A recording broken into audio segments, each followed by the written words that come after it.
Sifat perangai yang dipuji. Puji pada sisi syarak, juga puji di sisi manusia. Sifat yang terpuji semua tu. Dan yang kelimanya syukur. Rasa terima kasih. Syukran, rasa terima kasih. Ya payah juga nak terasa terima kasih ni.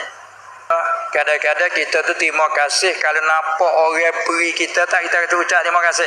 Terima kasih. Terima kasih. Tapi kalau kita buat sendiri, boleh sendiri, terima kasih siapa? Ada kata itu. Buat-buat, oh terima kasih. Kita buat-buat mana, oh terima kasih. Dia kata, ya tu duk gila apa dia kata. Nak masak, terima kasih. Pasal dah rupanya lah, terima kasih tu. Kau tak kecek dah. Tapi kalau orang tu mari beri, terima kasih banyak tu. Mungkin kita nampak orang beri kita. Ni kita buat sendiri, usaha sendiri, nak terima kasih siapa? Terima kasih sama siapa? Terima kasih aku diri. Mana itu terima kasih ke Allah. Habis itu Nabi nampak Allah. Barulah mari alhamdulillah, terima kasih Allah. Kan? Ya kalau tak sekali tu orang migah. Tak, tu mulut aja, bangun. Mulut ataupun mana dah. Ataupun gingat nyanyok, gingat telatah. Baru tak hati tak sekali dah. Dan yang keenam, ikhlas. Ni payah-payah belakalah. Artinya bersih hati pada segala kerjaan. Kerana khalas mana bersih, siap.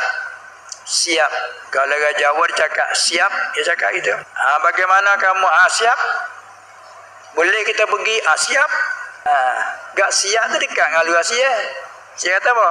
Sit. Siap dah. Itu kan. Siap dah. Jadi kalau ada lagi sikit panggil siap dah. Tak siap.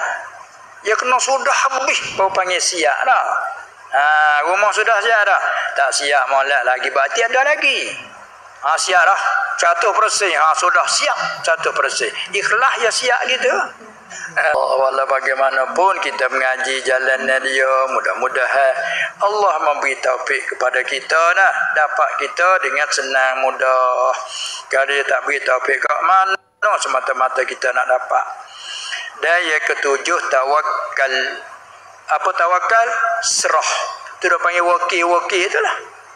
Serahkan segala pekerjaan kepada Allah. Supaya kita dah panggil taukil, kita serah kerjaan kita kepada orang koli. Ada tu. Yang terserah sungguh. Siapa kita tak ada apa, pakai serah demo. Orang ni bahagian ni, 10 koli kita. Kita serah sepenuh-penuhnya. Siapa itu tak ada duk.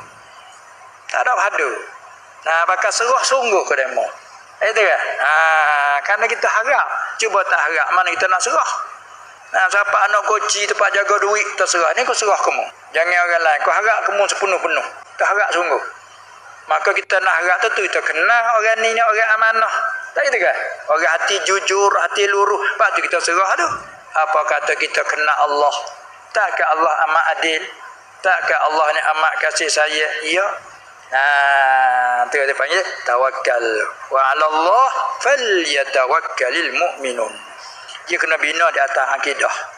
Dan yang ke-8, kasih. Artinya rasa cinta hati akan Allah. Tu kasih. Dan yang ke-9, redha. Ini dekat dengan lerak kita. Artinya rela. Rela. Ataupun dengan kata lain, rasa puas hati. Siapa panggil apa? Rela. Jom. Pocai. Pendeknya dia panggil beberapa lafaz mutaqaribat, dia panggil. Beberapa perkataan lain-lain makna dekat. Dia panggil pocai. Jom. Dia belazim ada pocai dia jom ada tak? Kalau tidak mai jom. Mai itulah bahasa Arab panggil ijazah. Dan yang ke-9, redha, artinya rela ataupun rasa puas hati, pocai dekat-dekat tu dengan qada Allah Taala. Yang ke-9, redha dengan qada Allah Taala. Dan yang ke-10, mengingat akan mati.